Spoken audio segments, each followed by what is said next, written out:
Slacking off again, Clara? Save it.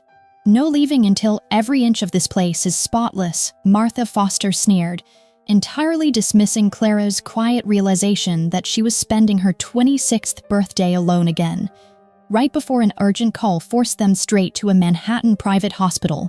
Simultaneously, high above the city in the Sterling Tower, the ruthless billionaire Arthur Sterling was handed a photograph of a young woman who was the spitting image of his late daughter, prompting him to urgently order his men, "Run a DNA test on this right now." Back at the medical ward, the situation turned lethal. Chloe was having a severe hemolytic response and needed 800 cubic centimeters more blood. But the doctors warned that Clara was at her absolute physical limit and draining any more could kill her. Without a second of hesitation, her supposed mother coldly commanded, "Take it all. Drain her if that's what Chloe needs," before leaning in to deliver the ultimate, crushing betrayal. "You are never our daughter, Clara. You are just a walking blood bank we adopted for Chloe's treatments. Your purpose is fulfilled. But your corneas, your heart, your kidneys? We have already sold those off to the Vance Syndicate to clear our debts."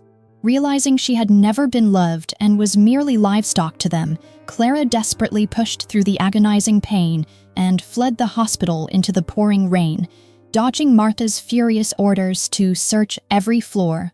Do not let her get away. Just as Arthur Sterling received the joyous confirmation that she was indeed his missing granddaughter and ordered his elite guards to lock down the city and find her at all costs. Gasping for air, bleeding, and with nowhere left to go, Clara collapsed in a dark Hell's Kitchen alleyway pleading for help, right into the path of Dominic Vance and his heavily armed men, who were directly hunting the very organ-trafficking rats daring to use his mafia family's name, prompting the ruthless crime boss to look down at the battered girl and decide she might be one of their victims. "Bring her to my penthouse," unknowingly saving the life of the long-lost Sterling heiress. The moment his deep voice pierced the freezing rain, Clara felt her final threads of consciousness snap. Her vision blurred into absolute darkness, and she collapsed forward, her fragile body falling directly into the broad, tailored chest of Dominic Vance. The crime boss did not step back. Instead, his strong arms instinctively shot out, catching her before she could hit the filthy pavement. The metallic scent of her fresh blood immediately stained his expensive Italian wool coat, yet Dominic only tightened his grip. His sharp, predatory gaze remained fixed on her pale, lifeless face, tracing the delicate, aristocratic features hidden beneath the bruises and grime. Suddenly, violent footsteps splashed against the wet pavement at the entrance of the alleyway. 3 rough-looking thugs, hired by the Foster family to retrieve their stolen merchandise, skidded to a halt. They panted heavily, clutching crude weapons and flashing bright lights into the shadows. One of them pointed a thick finger forward, barking out a vulgar command to grab the escaping blood bank before her organs lost their market value. They had absolutely no idea they had just trespassed into the deadly hunting grounds of the Vance Syndicate. Dominic did not even bother to look up at the foolish intruders. He simply adjusted Clara in his arms, pulling her battered frame closer to his radiating warmth, and gave a subtle, deadly nod to his lieutenant standing nearby. The atmosphere in the alley plummeted to a freezing temperature.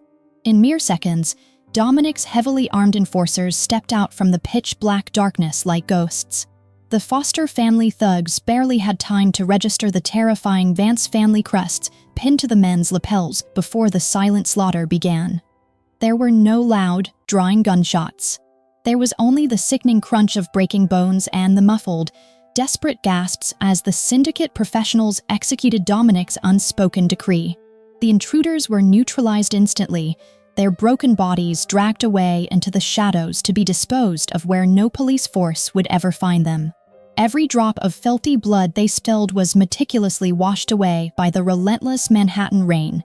The alley was completely purged, leaving absolutely no trace that Clara had ever been hunted by anyone. Dominic carried her toward the end of the alleyway, where a line of heavily armored black vehicles waited with their engines purring quietly. His lieutenant hurried forward to open the rear door of the lead sport utility vehicle, his eyes widening in uncontrolled shock for a fraction of a second. Dominic Vance, the undisputed king of the East Coast underworld, a man notorious for his ruthless paranoia and absolute refusal to let any woman within touching distance of him, was holding a destitute, bleeding girl as if she were a priceless treasure. Back to the tower, Dominic commanded, his voice cold enough to freeze the falling rain, and summon the best underground trauma surgeons. If this girl stops breathing, I will personally hold every single one of you responsible. The dark convoy tore through the neon-lit streets of the city, an untouchable force of raw power cutting through the storm. Inside the spacious, luxurious cabin, Dominic looked down at Clara resting against the leather seats. Her breathing was dangerously shallow, her skin icy to the touch. He noticed the horrific, dark purple bruises blooming along her arms, the unmistakable marks of repeated, forceful needle injections. A dangerous, completely unfamiliar rage coiled tightly in the pit of his stomach. Someone had treated this beautiful creature worse than livestock, daring to use his syndicate's feared name to traffic her parts. He silently swore to find whoever had done this and tear their empire apart piece by bleeding piece. When the armored vehicles finally arrived at the secure underground fortress of the Vance Tower, the entire security detail froze in disbelief. Whispers rippled through the ranks of hardened criminals and elite guards as Dominic stepped out of the vehicle. He flatly refused the medical stretcher his men had hurriedly brought down. Instead, he carried Clara himself, his jaw set tight, completely ignoring the crimson blood soaking into his pristine white dress shirt. He strode directly into his private elevator, scanning his biometric credentials to access the top floor. This was his absolute sanctuary, a sky-high penthouse where no outsider, let alone a woman, had ever been permitted entry. The heavy metal doors slid open to reveal a sprawling, opulent space, bathed in the distant glow of the New York skyline. Dominic laid her down gently on the massive king-sized bed in the master suite, the contrast of her soaked, bloodied clothes against the pure white silk sheets stark and heartbreaking. As the elite medical team rushed in, trembling under his lethal, watchful glare, Dominic stood back in the shadows. He crossed his arms, his dark eyes locked intensely on Clara, waiting for the mysterious girl to wake up and reveal exactly who she was. The agonizing throbbing in Clara's veins was the very first thing she registered as she slowly drifted back to consciousness. Her heavy eyelids fluttered open, struggling against the blinding, warm light filtering through the massive floor-to-ceiling windows.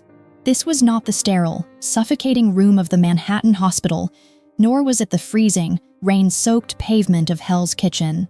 She was lying beneath a canopy of the softest silk she had ever touched, swallowed by the sheer size of an opulent king-sized bed.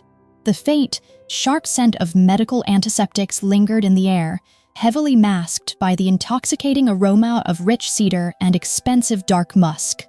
Clara forced herself to sit up, her breath hitching as a sharp pain radiated from her forearms. Looking down, she saw that the horrific needle tracks and deep gashes had been meticulously cleaned, treated, and professionally stitched.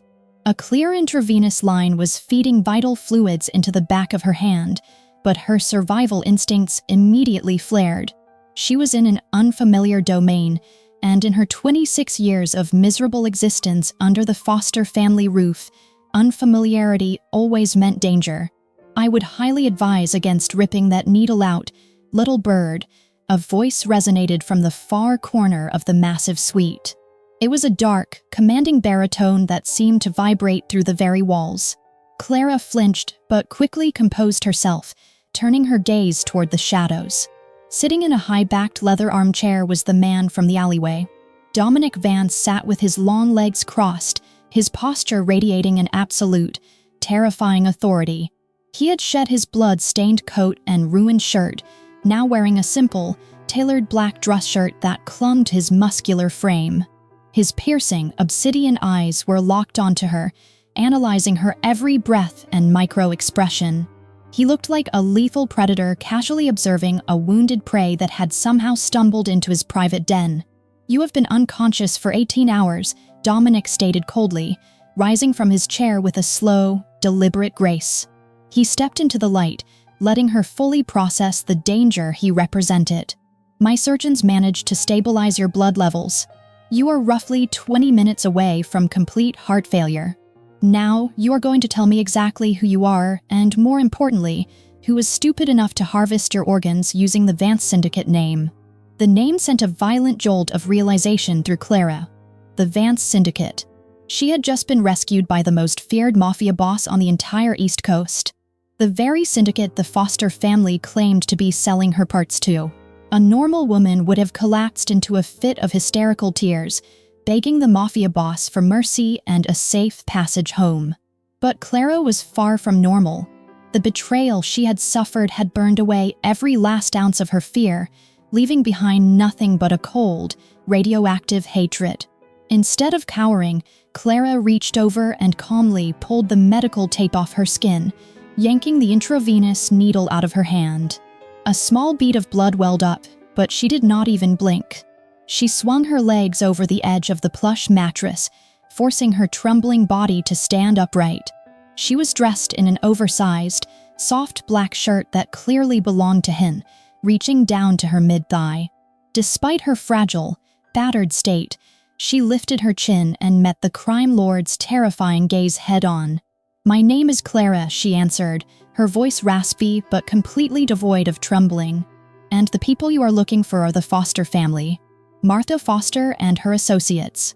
They run a legitimate medical supply front in the financial district, but their basement operates as an illegal harvesting clinic for the black market." Dominic halted his approach, his dark eyebrows raising a fraction of an inch. He had interrogated seasoned cartel leaders who wept and soiled themselves under his gaze. Yet, this battered, bruised girl was looking at him with an intensity that could melt steel. There were no tears in her beautiful eyes, only a bottomless, violent determination to survive and destroy. "You are offering me intelligence," Dominic observed, his tone shifting from a cold threat to dangerous curiosity. "Why should I believe a single word coming from a walking blood bank?" "Because I was their prized livestock for over a decade," Clara shot back, her tone sharp and unyielding. "I know their security rotations. I know the exact ledger where they keep their illicit buyer records. I know the codes to their underground surgical suites. I can give you the entire Foster trafficking network on a silver platter, allowing you to publicly crush the rats who dared to tarnish your syndicate's reputation." Dominic took a slow step closer, towering over her. The proximity was overwhelming, the sheer power rolling off him enough to suffocate anyone else in the room. "And what exactly do you want in return for the silver platter, Clara?" "Sanctuary," she stated firmly, refusing to step back. "I need absolute protection under your roof for 72 hours. I need time to regain my physical strength and formulate my own next steps. I will give you the Fosters, but you will not kill them. You will dismantle their operation, but you will leave the family to me. I want the privilege of tearing their lives apart with my own two hands." Silence stretched across the penthouse, heavy and electric. Dominic looked down into her fierce, defiant eyes. He saw the shattered fragments of a girl who had been abused her entire life, actively forging herself into an unbreakable weapon right in front of him. The mafia boss felt an unfamiliar, dark thrill course through his veins. He had never met a woman who demanded the right to exact her own vengeance instead of begging a man to do it for her. A slow, dangerous smirk tugged at the corner of Dominic's lips. He raised a large, calloused hand and gently brushed a stray lock of hair away from her bruised cheek. The touch was startlingly tender, a stark contrast to his lethal reputation. "You have a deal, little bird," Dominic vowed, his voice dropping to a low, possessive murmur.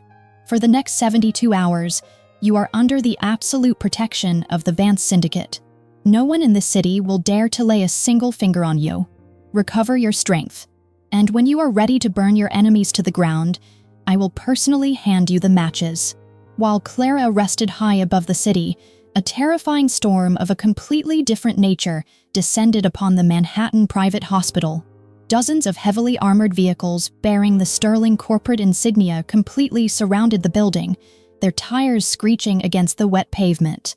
Arthur Sterling, a billionaire whose mere whisper could collapse global financial markets, stepped through the sliding glass doors with a face carved from absolute fury.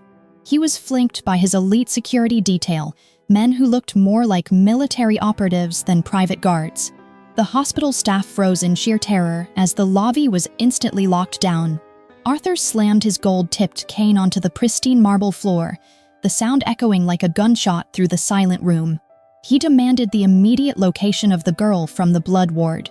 The chief medical administrator stuttered, trembling violently under the billionaire's lethal gaze, explaining that the Foster family had lost their patient and she had fled into the night. Arthur ordered his men to tear the entire city apart block by block, vowing to annihilate anyone who dared to hide his precious granddaughter. Within hours, the vast Sterling intelligence network traced the bloody scuffle in the alleyway directly to the borders of the Vance Syndicate territory. The tension between the city's greatest legitimate financial empire and its most lethal underworld syndicate reached a violent boiling point. Outside the heavily guarded perimeter of the Vance Tower, elite corporate mercenaries stood in a deadly standoff against Dominic's ruthless mafia enforcers. Neither side was willing to retreat a single inch, weapons drawn and ready to ignite a war that would paint the streets of New York red. Up in the penthouse, Clara stood near the slightly open bedroom door, silently listening to Dominic's top lieutenant deliver the urgent report. The lieutenant warned that Arthur Sterling himself had declared a silent war, violently hunting for a battered girl who had escaped the Foster family medical ward earlier that very evening. Clara felt her breath hitch in her throat. Why would the untouchable Sterling patriarch be looking for a nameless orphan? The realization hit her with the staggering force of a runaway train. The rushed DNA test the hospital staff had gossiped about. The Foster family's sudden panic. Someone unimaginably powerful was actively searching for her, and bringing a billionaire's wrath to Dominic's doorstep was the worst possible way to repay the Mafia Boss for saving her life. Knowing Dominic Vance would never simply surrender someone he had explicitly placed under his protection, Clara made a swift, desperate decision. She needed to leave immediately before innocent blood flooded the streets on her behalf. Utilizing the absolute stealth she had developed over long years of avoiding Martha Foster's cruel punishments, Clara slipped out of the master suite. She navigated the deep shadows of the massive penthouse while Dominic was fully engaged in a heated tactical briefing in his secure war room. Slipping down the private service elevator, Clara cleverly bypassed the heavy security protocols on the main floor and stepped back out into the freezing, relentless Manhattan rain. She'd barely made it 3 blocks down the slick, deserted pavement before a blinding spotlight pinned her in place. A convoy of luxury black vehicles abruptly blocked the intersection, trapping her completely from all sides. The rear door of a custom Rolls-Royce opened smoothly, and Arthur Sterling stepped out into the pouring storm. His elite guards instantly formed a protective perimeter, their black umbrellas shielding the billionaire. But Arthur did not care about the storm. His ancient, sharp eyes locked onto Clara, tracing the exact same delicate features he had mourned for over 2 decades. The ruthless titan of industry, a man who had crushed countless rival empires without a second thought, dropped his gold-tipped cane right into the puddles. His hands trembled violently as he ignored his guards and closed the distance between them. Clara stood frozen, shivering in Dominic's oversized black shirt, staring up at the towering figure of absolute wealth and power. "My child," Arthur choked out, his deep voice breaking under the crushing weight of 20 years of agonizing grief. He reached out, his weathered hands gently cupping her cold, bruised face. "You have your mother's eyes. I have searched the entire world for you, and I have finally brought you home." Clara felt a hot tear slip down her cheek, blending seamlessly with the cold rain. The overwhelming realization washed over her, completely rewriting her entire miserable existence in a fraction of a second. She was never a worthless blood bank. She was never an abandoned orphan destined to be harvested and discarded by the Foster family. Standing under the stormy New York sky, surrounded by raw power and a grandfather openly weeping for her survival, she finally understood the undeniable truth. She was Clara Sterling, the sole heir to an untouchable financial dynasty, and her era of suffering was officially over.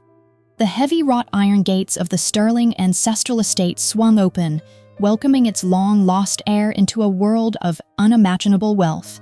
Inside the cavernous, opulent study, Arthur Sterling paced furiously before a roaring marble fireplace. He had immediately summoned his elite legal and tactical teams, fully prepared to rain absolute hellfire upon the Foster family. He wanted their medical licenses permanently revoked, their hidden assets completely frozen, and their limbs broken before dawn. But Clara, now dressed in a pristine white silk gown provided by the estate staff, sat calmly on the edge of a tufted leather sofa. The fading bruises on her arms were still visible, a stark and violent reminder of her past, but her eyes held a terrifying, icy clarity that made even the seasoned Sterling security guards shiver in their tailored suits. "Call off your men, grandfather," Clara instructed, her voice steady and dangerously quiet. Arthur halted his pacing, his jaw clenching tightly. He looked at the fragile yet unbreakable young woman who possessed the exact same ruthless glint he saw in his own reflection every morning. He argued fiercely that the Fosters deserved nothing less than complete and utter annihilation for daring to treat a Sterling like livestock. "And they will be annihilated," Clara replied, rising slowly to her bare feet. She walked over to the grand arched window, looking out over the sprawling, rain-slicked estate. But simply executing them or throwing them in a dark underground cell is far too merciful. They pride themselves on their fake high society status. They worship wealth, status, and corporate power above all else. I do not just want to end their miserable lives. I want to shatter their pride into a million pieces. I want them to climb to the very top, thinking they have finally won, only to realize the person pushing them off the cliff is the exact same girl they bled dry for a decade. I need to do this my way. I need nuclear revenge. Arthur stared at her for a long moment before a dark, deeply proud smile slowly spread across his weathered face. She was a true Sterling through and through, possessing the heart of an apex predator. He agreed to her terms, asking what she needed him to do to set her trap. Clara requested a fabricated background file. She wanted to enter the Sterling Corporation not as the untouchable, billionaire heiress, but as an absolute nobody. A destitute, struggling intern desperately fighting for a position at the bottom of the corporate ladder. Across the city, Chloe Foster was celebrating her miraculous recovery. Pumped full of Clara's stolen blood, the sickly, manipulative golden child of the Foster family was now glowing with artificial vitality. Unaware of the massive, apocalyptic storm brewing over their heads, Martha Foster had utilized a significant portion of their illicit organ trafficking funds to heavily bribe a senior human resources director at the Sterling Corporation. They bought Chloe a highly coveted internship position in the elite marketing division. Chloe foolishly believed this was her golden ticket into genuine high society, a chance to snag a wealthy billionaire husband and solidify her fake elite status forever. She firmly assumed Clara was already dead, carved up and sold off in pieces to the Vance Syndicate, nothing more than a forgotten ghost. 2 weeks later, Clara walked into the towering glass lobby of the Sterling Corporation headquarters. She wore a simple, cheap gray suit, her hair tied back in a neat, unremarkable ponytail. She carried a generic notebook, perfectly playing the role of a desperate, impoverished intern. The towering glass and steel monument of her family's empire buzzed with thousands of rushing employees, none of whom had the slightest clue that the quiet girl standing politely by the crowded elevator actually owned the very building they were standing in.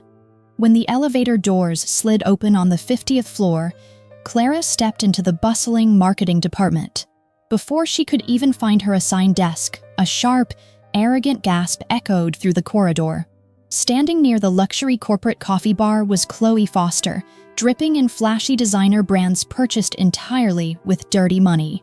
Chloe dropped her iced latte, her eyes bulging in absolute shock. "You," Chloe hissed, marching forward with her manicured nails digging into her palms.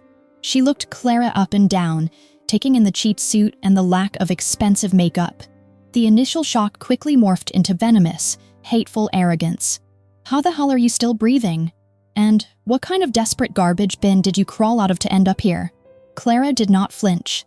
She simply looked at the vile girl who had stolen her blood for a decade, her expression perfectly blank. I am the new intern." "Excuse me." Chloe let out a shrill, mocking laugh that immediately drew the attention of the surrounding corporate staff. She stepped directly into Clara's path, her voice intentionally loud enough for the entire executive floor to hear.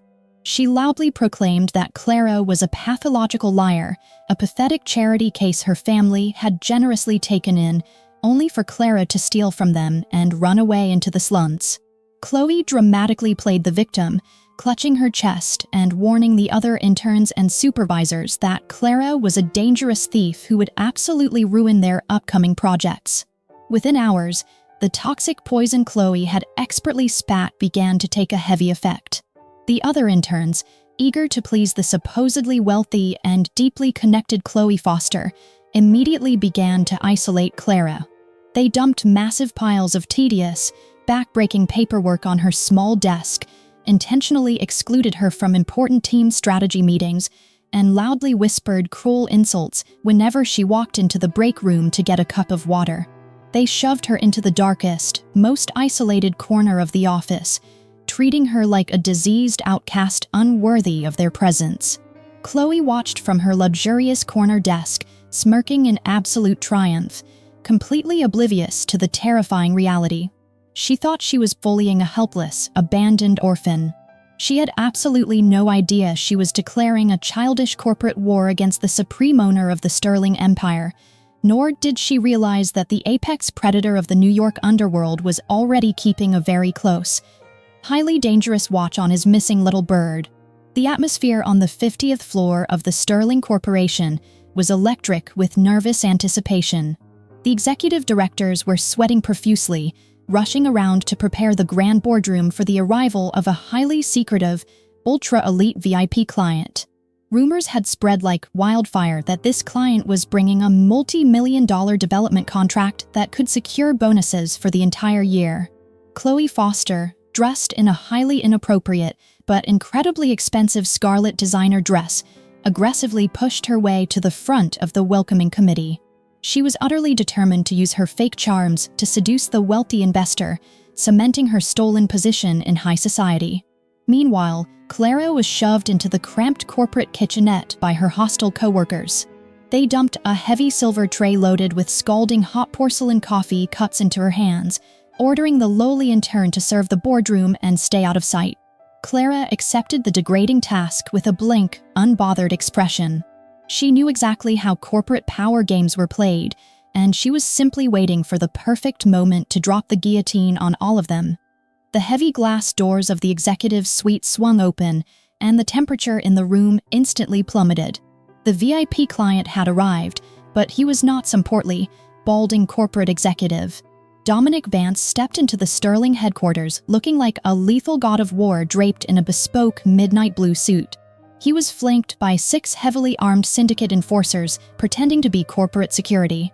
His dark, predatory eyes swept across the trembling executives, radiating an aura of absolute violence and terrifying authority that made Chloe Foster weak in the knees. She immediately stepped forward, batting her eyelashes and preparing a sickly sweet greeting. Just as Dominic walked past the reception area, Clara emerged from the kitchenette, carefully balancing the heavy silver tray. Chloe saw her opportunity to completely destroy Clara in front of the billionaire client. As Clara walked past, Chloe deliberately stuck out her stiletto-clad foot. Clara felt the sharp heel catch her ankle. To avoid spilling the boiling liquid onto the nearby executives, she forcefully twisted her body, taking the brunt of the fall. The heavy tray crashed onto the marble floor with a deafening shatter. A splash of scalding coffee hit Clara's wrist, burning her pale skin red. Before Clara could even stand, Chloe began to scream hysterically, pointing a manicured finger at the fallen intern. She loudly accused Clara of being a clumsy, useless beggar who was intentionally trying to ruin the most important meeting of the year. Chloe dramatically turned to the sweating department manager, demanding that security drag the filthy thief out of the building and fire her immediately. A chorus of cruel laughter and agreeing nods rippled through the sycophantic interns who had allied with Chloe. Dominic Vance stopped dead in his tracks. The terrifying crime lord slowly turned his head, his obsidian eyes locking onto the fragile figure kneeling on the broken porcelain. He saw the burn mark on her delicate wrist. He saw the cheap gray suit. And then she looked up, and he finally found the missing little bird who had slipped out of his heavily guarded penthouse weeks ago. The silence that followed was heavy and suffocating. Dominic reached over to the nearby catering table and picked up a thick crystal water glass. Without breaking eye contact with Clara, he squeezed his massive hand. The crystal shattered into a dozen jagged pieces, sending shards and water exploding across the pristine table. The sound made Chloe and the entire executive team violently flinch in sheer terror. Dominic did not even blink at the glass cutting his palm. He only felt an uncontrollable, murderous rage that these pathetic corporate insects were daring to humiliate the woman he had explicitly placed under his protection. "Who is in charge here?" Dominic asked, his voice a low, lethal vibration that promised absolute violence. The senior director stepped forward, trembling uncontrollably and apologizing profusely for the intern's supposed incompetence. He promised Dominic that Clara would be thrown out onto the street that very second. "If you touch her, you will lose your hands," Dominic stated coldly, stepping past the terrified director. He walked directly up to Chloe Foster, his towering frame casting a dark, suffocating shadow over her. Chloe trembled, thinking the dark, handsome billionaire was about to praise her. Instead, Dominic looked at her as if she were a piece of rotting garbage. "I want everyone who just laughed terminated immediately," Dominic commanded, his voice echoing through the frozen office. "And you, the loud rat in the red dress. If I ever see you breathing near her again, I will have your tongue removed. Security, throw this trash out of my sight." The Vance Syndicate enforcers stepped forward, their massive hands easily lifting a screaming, hysterical Chloe off the floor and dragging her roughly toward the elevators.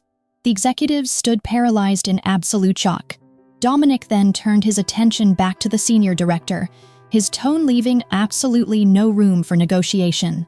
He declared that the massive multi-million-dollar casino development contract he brought today would be signed exclusively with the Sterling Corporation under one strict condition. The only person allowed to manage his account, review his documents, and sit across from him at the negotiating table was the intern currently kneeling on the floor. He reached down, offering his large, slightly bloodied hand to Clara. She looked at his intense, fiercely protective gaze, realizing the Mafia Boss had just burned down the entire department for a few drops of spilled coffee. She placed her small, burned hand into his, letting him pull her up to her feet. Cast out into the rainy street, a humiliated and thoroughly enraged Chloe Foster screamed in pure agony. Her grand plan to conquer high society had been completely obliterated in seconds. As she sobbed violently on the pavement, a sleek black limousine pulled up beside her. The tinted window rolled down, revealing the cold, aristocratic face of Elena Thorne. Elena was a wealthy socialite who harbored a deeply toxic, obsessive infatuation with Dominic Vance. She had been spying on the meeting, hoping to orchestrate a coincidental encounter with the crime lord, only to watch him fiercely protect a lowly, nameless intern. Elena looked at the pathetic foster girl crying on the curb and saw a perfectly useful, desperate pawn. She opened the heavy car door, offering Chloe a venomous alliance. They were going to join forces, pull their vicious resources, and utterly destroy Clara, ensuring the filthy intern would never look at Dominic Vance again. The annual corporate retreat for the Sterling Corporation was held at the sprawling, ultra-exclusive Sterling equestrian estate in the Hamptons.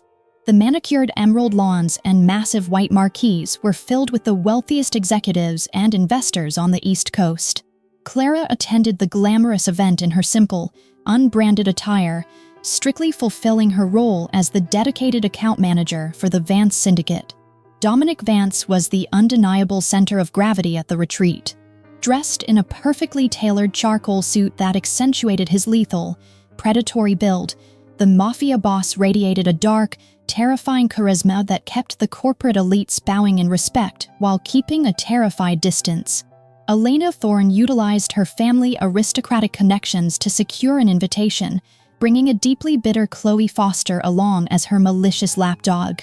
The two women watched from the edge of the luxury champagne tent, their eyes burning with toxic jealousy as Dominic continuously positioned himself near Clara, his massive frame subtly shielding the lowly intern from the crowded room. Elena was furious that a billionaire crime lord would ignore a true socialite for a penniless nobody.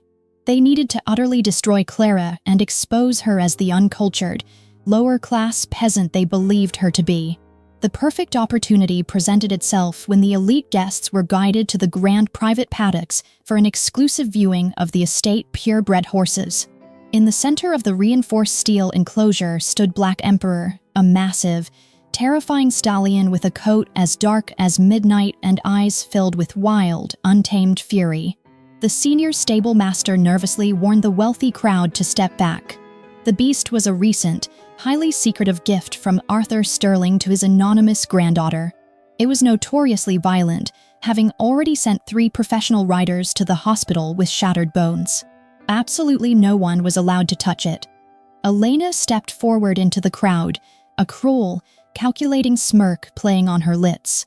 She loudly announced that if Clara was truly competent enough to handle the multi-million-dollar Vance Syndicate account, she should easily possess the bravery and high society refinement to ride a pedigree horse. Chloe immediately chimed in, projecting her shrill voice across the silent paddock. Chloe mocked Clara, telling the elite investors that Clara grew up begging in the dirty slums and probably had never even seen a horse, let alone possess the grace to mount one. They aggressively challenged Clara to ride Black Emperor, fully hoping the terrifying beast would trample the poor and turn into the dirt, permanently eliminating their problem. The warm Hamptons air instantly turned to pure ice. Dominic stepped forward, his obsidian eyes flashing with a murderous, unholy wrath. He was seconds away from ordering his syndicate enforcers to drag Elena and Chloe to the bottom of the ocean for daring to threaten the woman he protected. But before Dominic could unleash his absolute violence, Clara placed a small, calming hand on his muscular forearm. The simple, gentle touch immediately halted the crime lord. Clara looked up at Dominic with a fierce, unyielding gaze that silently demanded he let her handle this. Clara turned away from the Mafia Boss and calmly walked toward the reinforced enclosure. The wealthy executives gasped in horror, whispering that the foolish intern was walking toward her own bloody death. Elena and Chloe shared a vicious, triumphant smile. But Clara did not hesitate. She slipped through the wooden gate and stepped onto the dirt. She possessed the innate, undeniable grace of true royalty running through her veins. As the massive, angry stallion reared back on its hind legs, threatening to crush her, Clara stood perfectly still. She raised her hand and spoke a low, commanding word that only the horse could hear. To the absolute shock and disbelief of every single person watching, the terrifying beast did not attack. Instead, Black Emperor huffed, lowered his massive head, and gently nudged Clara's shoulder, completely submitting to his true master. Moving with breathtaking elegance, Clara easily mounted the untamed stallion without a saddle. She guided the massive horse around the paddock with absolute precision and majestic control. Her posture was flawless, her chin held high, radiating the supreme, untouchable aura of a conquering queen. She looked absolutely nothing like a destitute intern. She looked like the ruler of the entire estate. Dominic stood at the wooden fence, utterly mesmerized. His dark eyes burned with an intense, possessive hunger as he watched her command the wild beast. She was magnificent, a brilliant diamond shining in a sea of fake corporate glass. The dark romance blooming in his chest solidified into a dangerous, unbreakable obsession. He knew in that exact moment that he would burn the entire world to ashes just to keep her by his side. Elena and Chloe stood paralyzed in the crowd, their faces pale with shock and burning humiliation. Their malicious plan to destroy the poor intern had completely backfired, transforming Clara into a breathtaking vision of aristocratic power. Clara gracefully slowed the stallion and rode directly toward the two trembling women. She looked down at them from atop the massive horse, her eyes completely devoid of warmth. She did not need to scream or throw a childish tantrum. Clara simply turned her head toward the senior estate manager, a man who had been strictly and secretly briefed by Arthur Sterling to obey the girl in the gray suit without question.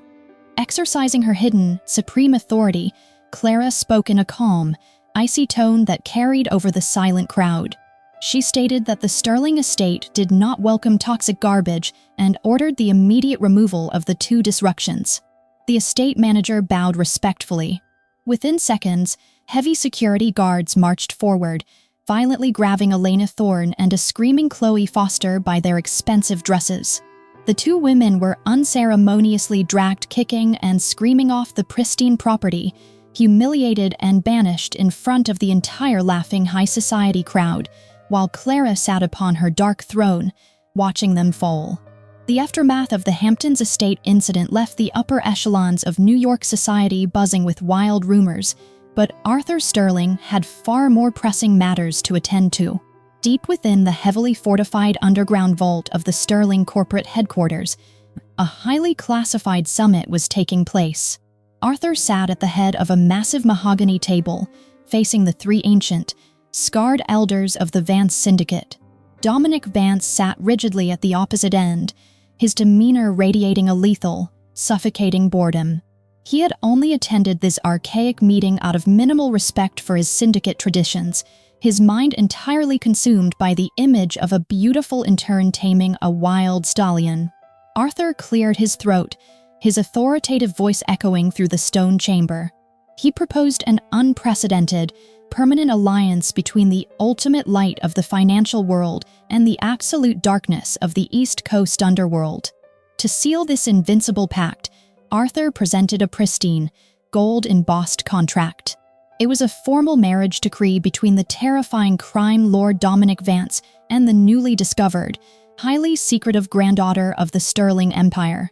The elders nodded in greedy approval, knowing this multi-billion-dollar union would make their syndicate completely untouchable by any federal law enforcement agency. Standing in the pitch-black shadows of the adjoining private viewing room, Clara watched the entire proceeding through a pane of one-way glass. Arthur had secretly brought her down to the vault, wanting her to witness the absolute power he was securing for her future. She held her breath, her heart pounding violently against her ribs as she looked to Dominic. She knew the Mafia Boss was ruthlessly pragmatic.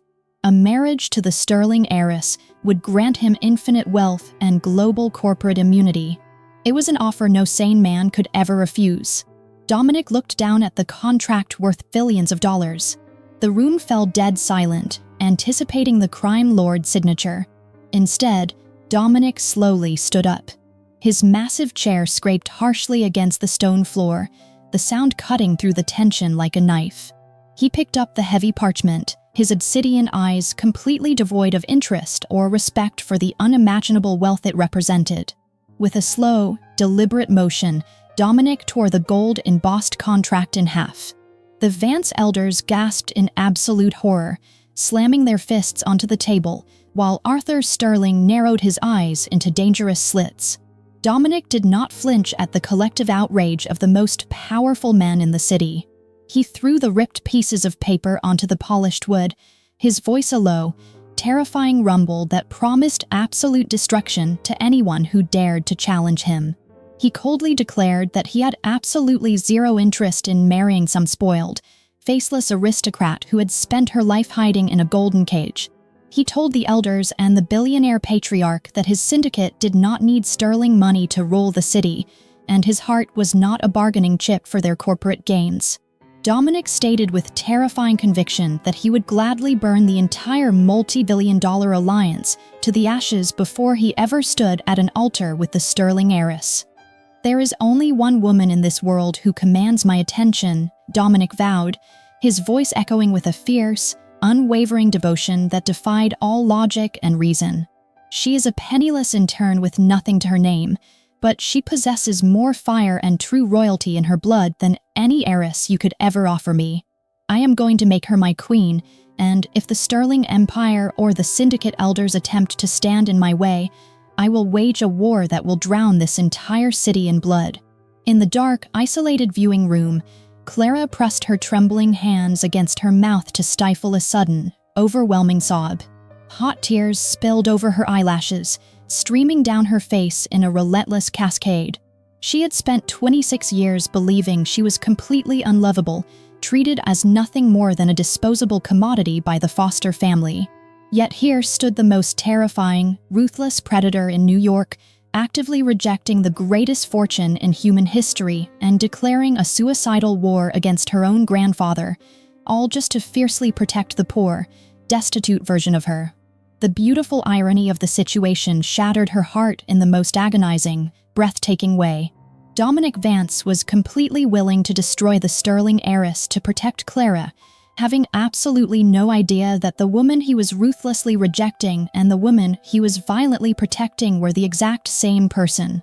Clara leaned against the cold glass, crying silent tears of pure, overwhelming emotion, realizing that she had not just found a protector in the dark alleyway weeks ago. She had found a man who would gladly set the whole world on fire just to keep her warm. The glittering crystal chandeliers of the Grand Manhattan Hotel ballroom cast a blinding light over the annual Sterling Corporation Charity Gala. Clara was required to attend, quietly standing in the shadows of the extravagant room, tightly clutching the Vance Syndicate portfolio.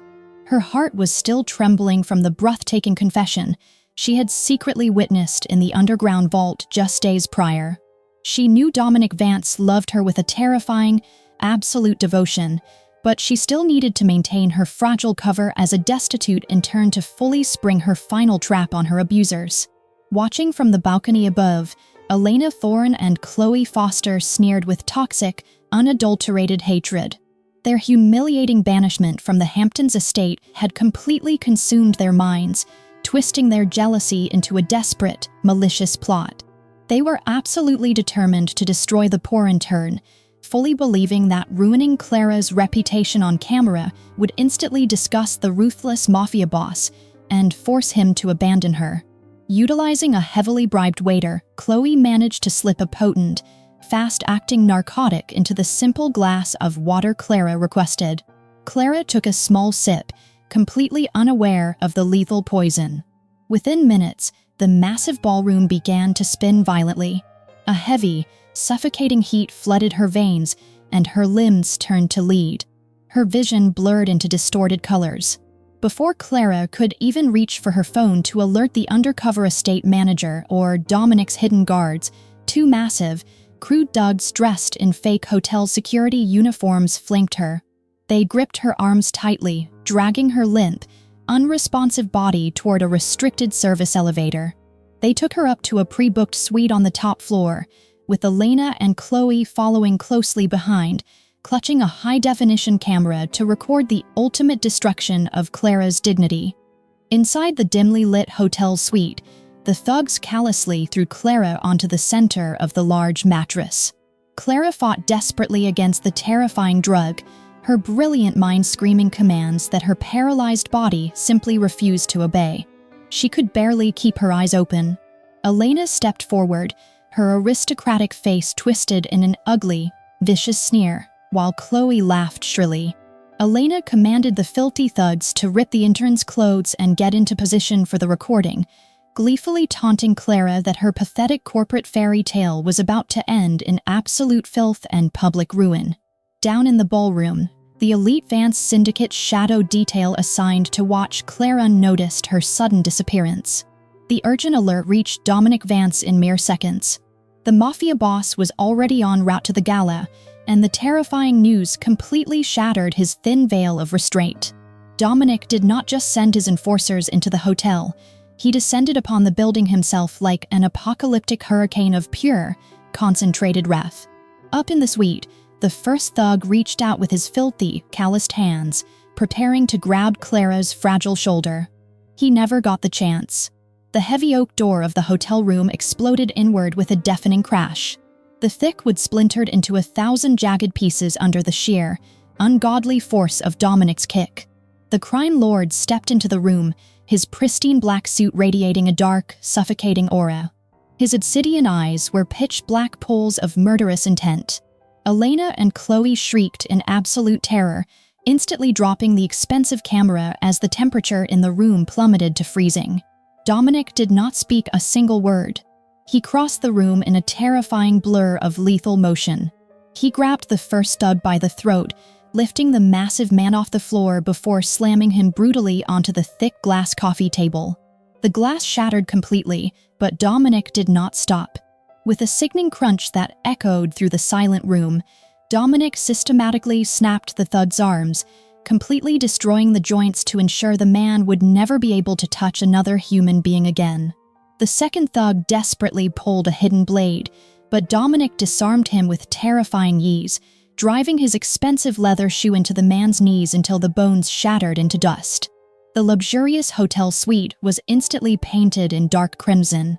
It was a terrifying, breathtaking display of dark romance violence, an apex predator ruthlessly tearing the entire world apart to protect his chosen mate. Elena and Chloe backed themselves into the furthest corner of the room, sobbing uncontrollably and begging for mercy, finally realizing they had not just bullied a poor intern, they had directly summoned the devil himself. Dominic completely ignored the trembling, pathetic women. He gave a sharp nod to his heavily armed lieutenants who had just flooded the hallway, silently ordering them to drag the screaming garbage away to the syndicate's soundproof underground cells. He then turned his full, undivided attention to the bed. The murderous rage rolling off his broad shoulders instantly melted into a desperate, aching tenderness. Dominic knelt beside the mattress, carefully gathering Clara into his strong arms. The narcotic was pulling her into a terrifying delirium, making her whimper and tremble violently against his chest. Dominic buried his face in her soft hair, wrapping his thick, warm coat securely around her fragile shoulders to shield her from the cold reality of the room.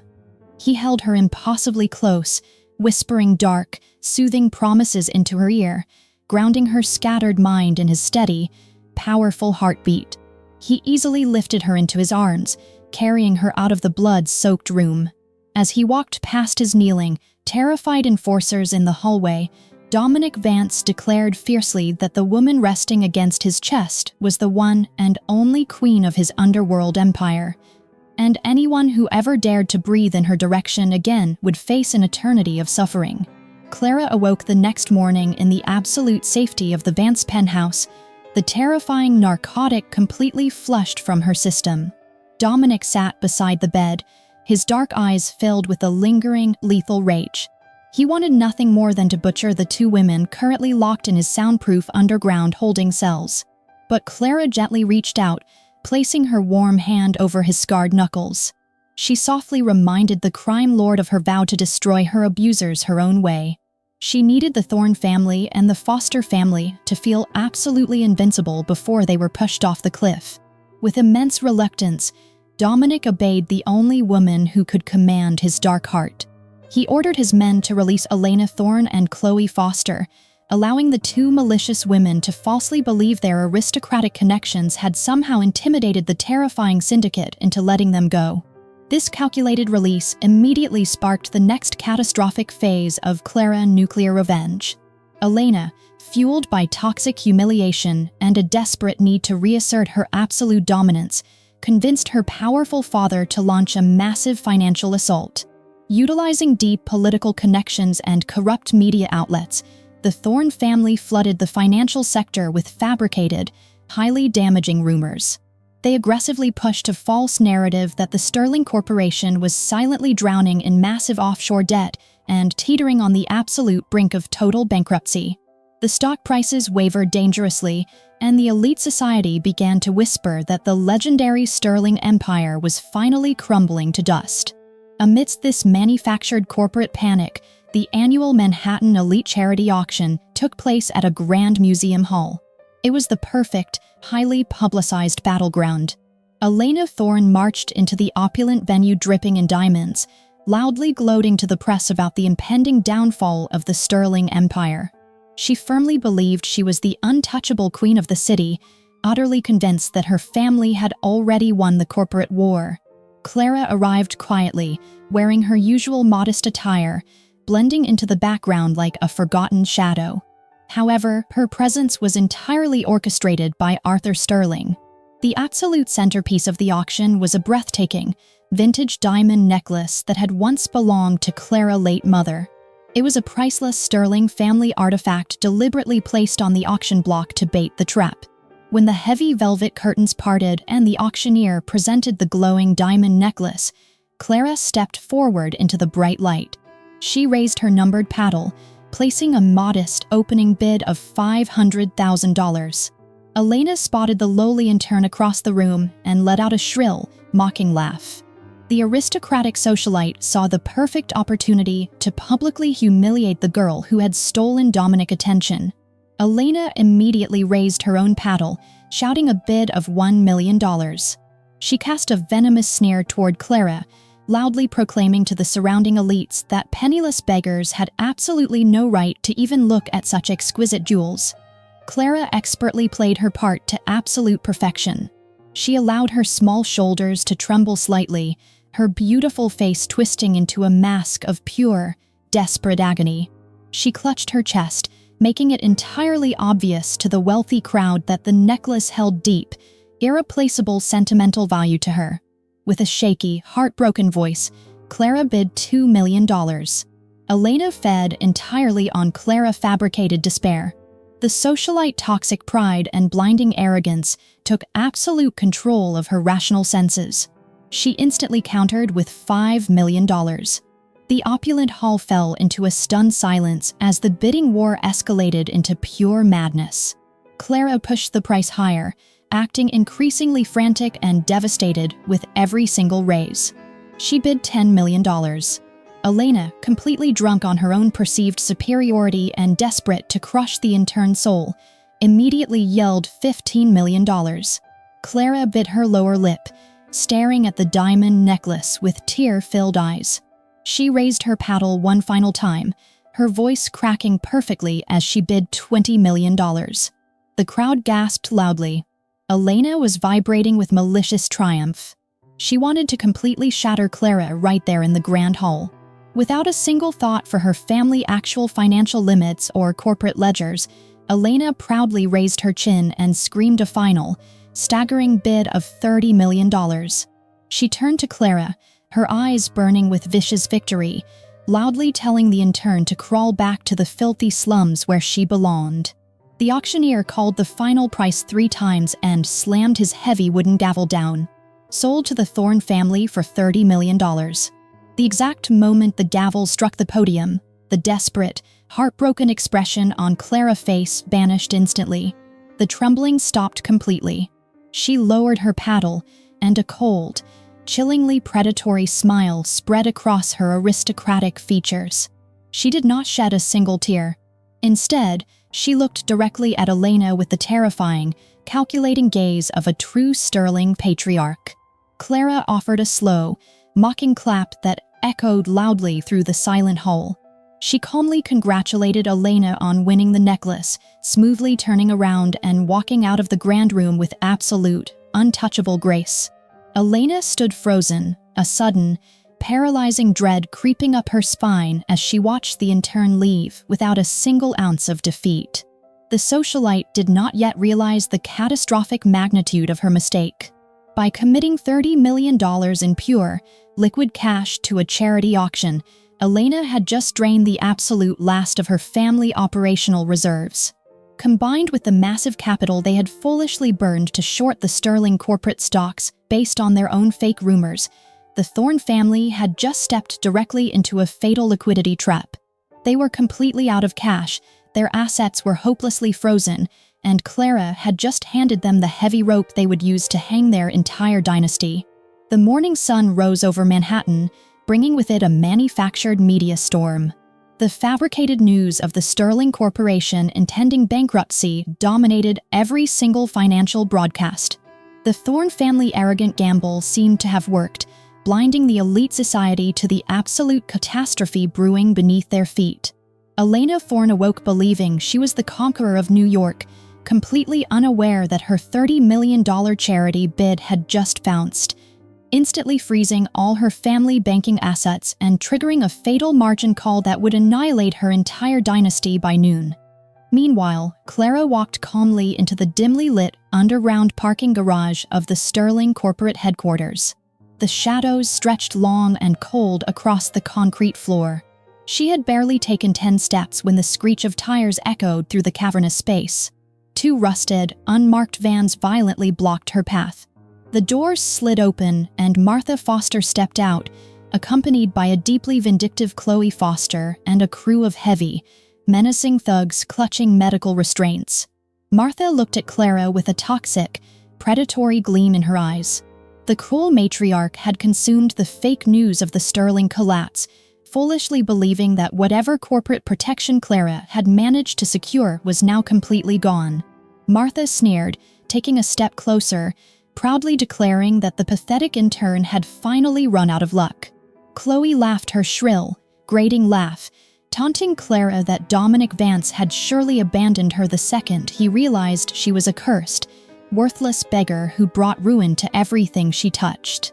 Martha commanded the thugs to grab Clara, loudly gloating that the black market still paid a premium for fresh organs. She told Clara that they were going to carve her up, piece by piece, to finally clear the Foster family debts, returning the ungrateful orphan to her rightful place as nothing more than walking livestock. Clara did not step back. She did not tremble. She simply stood perfectly still in the center of the dark garage, a cold, aristocratic smirk curving her lips. She looked at Martha and Chloe not with fear, but with absolute, terrifying pity. Before the hired thugs could even take a single step forward, the massive steel security gates of the underground garage exploded open. The deafening roar of high-performance engines shattered the silence. A seemingly endless convoy of heavily armored, pitch-black sport utility vehicles flooded the garage, instantly surrounding the rusted vans. The blinding glare of a dozen headlights pinned the Foster family in place, paralyzing them in sheer terror. The doors of the lead vehicle opened smoothly. Arthur Sterling, the untouchable titan of the global financial world, stepped onto the concrete. He was not alone. Flanking the billionaire patriarch were dozens of elite corporate guards wielding automatic weapons, alongside a swarm of federal agents holding thick arrest warrants. Martha and Chloe froze, their faces draining of all color. They recognized the legendary billionaire instantly, completely incapable of understanding why the ruler of the Sterling Empire would personally descend into a dark parking garage. Arthur Sterling ignored the trembling Foster family completely. He walked directly toward the girl in the simple gray suit.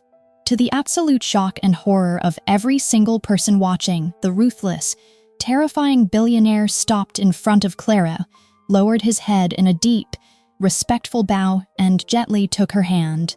His powerful voice echoed off the concrete walls, shattering the Foster family delusions forever. Arthur proudly announced that the rumors of bankruptcy were nothing but a deliberate, masterfully orchestrated trap. He revealed the devastating truth to the paralyzed room. The Sterling Corporation was not bankrupt. Instead, they had just utilized their infinite capital to execute a hostile, absolute takeover of the entire Thorne family assets. Because Elena Thorne had foolishly drained her family liquid cash at the charity auction, the Thorne dynasty was completely swallowed whole, erased from the financial world in a single morning. Arthur then turned his piercing, ancient eyes toward Martha and Chloe. He formally introduced the quiet intern standing beside him, not as a charity case, but as Clara Sterling, his sole granddaughter and the absolute queen of the Sterling Empire. The realization hit the Foster family like a physical blow. The girl they had abused, bled dry, and treated as a disposable blood bank for over a decade was the sole heir to the greatest fortune on the East Coast. Chloe's legs completely gave out, sending her crashing onto the dirty concrete floor, gasping for air as her mind fractured under the weight of her colossal mistake. Clara stepped forward, her demeanor shedding the last remnants of the quiet intern. She radiated the supreme, crushing authority of a ruling monarch. She pulled a thick, heavy folder from her bag and dropped it right at Martha's feet. The papers spilled across the floor, revealing every single black market transaction, every illegal surgery record, every hidden bank account, and every dirty bribe the Fosters had ever made. Clara had spent weeks inside the Sterling Corporation utilizing their vast intelligence network to systematically compile the absolute destruction of her abusers. Federal agents immediately moved in, aggressively locking heavy steel handcuffs around Martha and Chloe's wrists. The foster women broke down into pathetic, hysterical sobs. They groveled on the filthy floor, crying raw tears, desperately begging Clara for mercy. Martha screamed that she had given Clara a home, feeding her and raising her when no one else would. Clara looked down at the weeping women, her eyes as cold as the deepest ocean. She told them they had never given her a home, they had only provided a slaughterhouse, and now she was officially providing them with a cage. Clara turned her back on them without a single ounce of hesitation or regret, listening to the satisfying sound of her abusers being violently dragged away into the back of the federal vehicles, permanently condemned to rot in a maximum security prison for the rest of their miserable lives. The total collapse of the Thorne Empire pushed Elena Thorne into a state of absolute, irredeemable madness.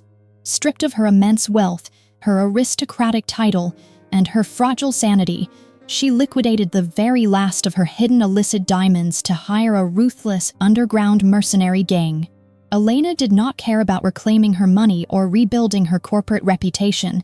She only craved the violent, bloody destruction of the woman who had orchestrated her apocalyptic downfall. That evening, as Clara traveled back to the Sterling ancestral estate, the heavily armed mercenaries executed a brutal ambush on her isolated vehicle. They overwhelmed the elite corporate guards with sheer, reckless firepower, tearing the luxury car doors open and dragging Clara out into the freezing night. They threw her into the back of a heavily armored van, speeding off toward a decaying, abandoned shipping warehouse deep within the industrial wasteland of Brooklyn. High above the city in the Vance Tower, Dominic Vance stood staring out at the illuminated Manhattan skyline, his dark mind entirely consumed by thoughts of the quiet intern. The heavy oak doors of his private office swung open, and his top lieutenant entered, his scarred face pale and slick with a cold sweat. The lieutenant placed a thick, classified intelligence dossier onto the sleek mahogany desk. He urgently reported that Arthur Sterling had just publicly unveiled his long-lost granddaughter, completely obliterating the Thorne Empire and sending the Foster family to a maximum security prison in a single, devastating masterstroke. Dominic looked down at the dossier with absolute indifference, fully expecting to see the arrogant face of the spoiled aristocrat he had ruthlessly rejected at the underground vault summit. Instead, Dominic flipped the cover open, and his powerful heart stopped completely. Staring back at him from the glossy corporate photograph was Clara. His Clara. The destitute intern he had vowed to protect against the entire world was the exact same billionaire heiress he had threatened to wage war against. The staggering, breathtaking irony crashed over the Mafia Boss like a tidal wave. He had aggressively rejected the greatest fortune in human history and declared a suicidal war on the Sterling Empire, all to protect the supreme ruler of that very empire. A low, dark chuckle escaped his lips as the beautiful deception fell perfectly into place. Before Dominic could even fully process the monumental revelation, the lieutenant delivered the catastrophic news. The Vance Syndicate surveillance network had just intercepted a series of violent distress signals. The newly crowned Sterling Queen had been violently ambushed and dragged to a Brooklyn warehouse by the desperate mercenaries hired by Elena Thorne. The temperature in the penthouse plummeted to absolute zero. The heavy crystal tumbler in the hand of Dominic shattered into microscopic dust. The terrifying Mafia Boss did not shout, nor did he throw a childish tantrum. Instead, a dark, apocalyptic silence settled over his massive frame, signaling the awakening of a true apex predator stripped of all human restraint. The dark romance blooming in his chest instantly transmuted into a state of pure, unholy slaughter. Dominic Vance issued a single, chilling command that echoed through the deepest foundations of the criminal underworld. He ordered the absolute lockdown of the entire Brooklyn borough. Within minutes, the Vance Syndicate unleashed its full, terrifying military might. Thousands of heavily armed enforcers flooded the streets, establishing heavily fortified perimeters, completely shutting down every bridge, tunnel, and highway leading out of the area. The city police forces immediately retreated into their precincts, absolutely terrified of the Mafia Boss and his uncontainable wrath. Dominic strapped a heavy tactical holster to his chest, his obsidian eyes burning with a murderous, catastrophic fire. He descended into the night, leading a massive convoy of pitch-black tactical vehicles toward the industrial docks. He was no longer just a crime lord securing his territory. He was a violent, unstoppable god of war descending into hell to reclaim his stolen wife, entirely prepared to drown the entire borough in blood if a single hair on her head was harmed. Inside the decaying Brooklyn warehouse, Elena paced back and forth like a rabid animal. Clara was tied securely to a rusted steel chair, her beautiful clothes torn and stained with industrial dirt. Despite the terrifying situation and the armed mercenaries surrounding her, Clara did not shed a single tear. She stared at Elena with the exact same cold, aristocratic pity that had broken the Foster family. Elena screamed hysterically, raising her hand and slapping Clara across the face, demanding to know how a filthy orphan had stolen her entire luxurious life. Clara did not flinch. She simply tilted her head, a chilling, fearless smile curving her bleeding lips. She softly whispered to the manic socialite that Elena had not just lost a corporate war. By kidnapping the one woman Dominic Vance loved, Elena had just signed her own brutal, inescapable death warrant. Before the manic socialite could process Clara's chilling warning, the reinforced steel doors of the warehouse blew entirely off their hinges. A blinding wave of tactical floodlights pierced the suffocating darkness, accompanied by the deafening roar of Dominic heavily armed enforcers. The mercenary gang Elena had hired instantly realized they were hopelessly outmatched. They dropped their weapons and surrendered, terrified by the sheer, overwhelming presence of the Vance syndicate. Dominic Vance walked through the shattered entrance, his dark suit billowing around his massive frame. His obsidian eyes locked onto Clara, securely tied to the rusted chair, and a lethal fury radiated from his very soul. He moved toward her with terrifying purpose. Elena, completely shattered by the absolute failure of her final revenge, snapped. In a desperate, hysterical fit of pure madness, she dove toward a discarded firearm on the concrete floor, aiming the barrel directly at Clara Hart. A deafening shot echoed through the cavernous warehouse. But Clara did not feel the piercing agony. Dominic lunged forward with explosive speed, wrapping his massive arms around his queen and turning his broad back to the weapon. The bullet tore into his shoulder, staining his pristine white shirt with dark crimson. He barely even flinched. His syndicate lieutenants immediately disarmed Elena, pinning the screaming, completely delusional woman to the floor. Dominic coldly ordered his men to lock her inside the most secure, high-level psychiatric facility in the state, ensuring she would never see the light of day again. With the threat entirely neutralized, Dominic turned his full attention back to Clara. He effortlessly snapped the heavy restraints binding her wrists. The terrifying Mafia Boss, a man who bowed to absolutely no one, slowly sank to his knees on the cold, dusty concrete. He looked up at the stunning billionaire heiress, his dark eyes filled with overwhelming awe, profound regret, and an absolute, consuming love. He confessed that he had seen the corporate dossier, finally realizing that the destitute intern he adored and the untouchable sterling queen he had violently rejected were the exact same extraordinary woman. His voice trembled with raw emotion as he apologized for his foolish arrogance in the underground vault, for tearing up the alliance contract, and for almost losing the only light in his dark world. Reaching into his pocket, Dominic produced a breathtaking, flawless diamond ring. He vowed that he was not proposing as the crime lord securing a corporate empire, but merely as a man offering his entire heart, his unwavering loyalty, and his eternal protection to the woman who had conquered his soul. Clara looked down at the bleeding, powerful predator kneeling before her.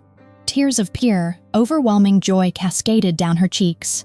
She gently reached out, resting her hands on his strong jawline, and whispered her absolute acceptance. Months later, the dark storm over New York had completely cleared. Clara stood at the very edge of the towering sterling penthouse balcony, wearing an exquisite silk gown, overlooking the glittering empire she now commanded. Dominic stood right behind her, wrapping his strong arms securely around her waist, kissing the crown of her head. Together, they stood as the absolute, undisputed rulers of the East Coast, a terrifying and beautiful union of infinite financial light and absolute underworld darkness, forever unbreakable. As this breathtaking story comes to a close, we are deeply reminded of the incredible power of resilience and human inner strength. Clara's journey teaches us that our worth is never defined by the cruelty of those who hurt us, nor by the terrible circumstances of our past. True nobility and power come from an unbreakable will to survive, to rise above the ashes of betrayal, and to build our own empires. Furthermore, Dominic and Clara romance shows us that genuine love looks beyond superficial titles, wealth, and status. True love protects, empowers, and is willing to sacrifice everything to keep the other person safe. We would love to hear how the story made you feel.